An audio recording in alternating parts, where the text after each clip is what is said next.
¿Te gusta? Me encanta. No deberías darme tantos caprichos. ¿Y por qué no? ¿A quién mejor que a ti? Le conocí en una fiesta y me hechizó.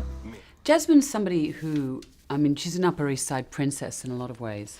Someone who's lived a life, or constructed a life, actually, of privilege. And then because of her husband's illegal financial dealings, all of her financial security, her social standing, she suffers great social shame. It all evaporates. And she has to travel across the country to seek help to try and reinvent her life from her sister, who she hasn't seen for a very long time. So she's somebody who's very deluded, and she's very broken, I think, and she has a very romanticised sense of herself. She's someone who prefers to live in a fantasy world rather than look at how things really are. But she's also very emotionally and physically volatile and fragile. She's someone who's had a series of nervous breakdowns, so she's a mess. Me enamoré del nombre, Jasmine.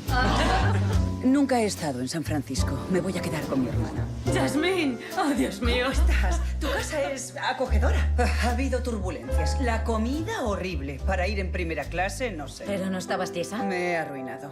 Bueno, el gobierno me lo ha quitado todo. Pues tienes una pinta estupenda. Ah, ¿quién miente ahora?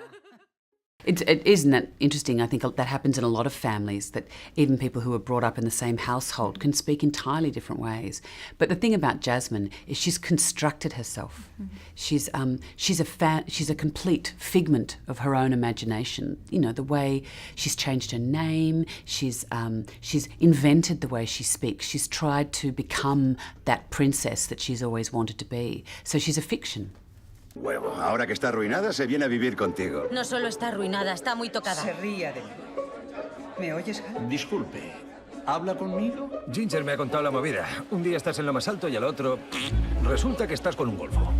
¿Y cuánto piensas quedarte con...? That's definitely, I mean, certainly like everybody, I'd followed that scandal with absolute horror and fascination. It was so outlandish and unfathomable. But if Woody had wanted to write a film about Ruth Madoff, he would have. But there's so many other factors that come to bear. But it is fascinating, and something that I didn't necessarily answer for myself, but certainly asked myself every day, how could Jasmine not have known? Did she know? Did she not know? Because it's not just her husband's financial misdeeds that she turned a blind eye to. It's his infidelity, and she doesn't want to see anything that's too painful to look at. So she's a fantasist. Nadie tiene más ganas de largarse de aquí que yo. Esto tiene que ser caer muy bajo para ti. Te alegrará saber que he perdido hasta el último centavo. Su marido era un sinvergüenza. Estuve allí una semana y supe que se los ponía con una. But also it's really timely. I think everyone's thinking about what's real, what's not real, who am I? And there's a lot of people who have lost a lot in the wake of the financial crisis. So I think the backdrop of the film is really timely. I mean, there's a lot of that panic and that fear in the zeitgeist. And for people to look at that side of what's happening in the world through the kind of the absurd humour and pathos that are in a Woody Allen film, I think it's really appealing.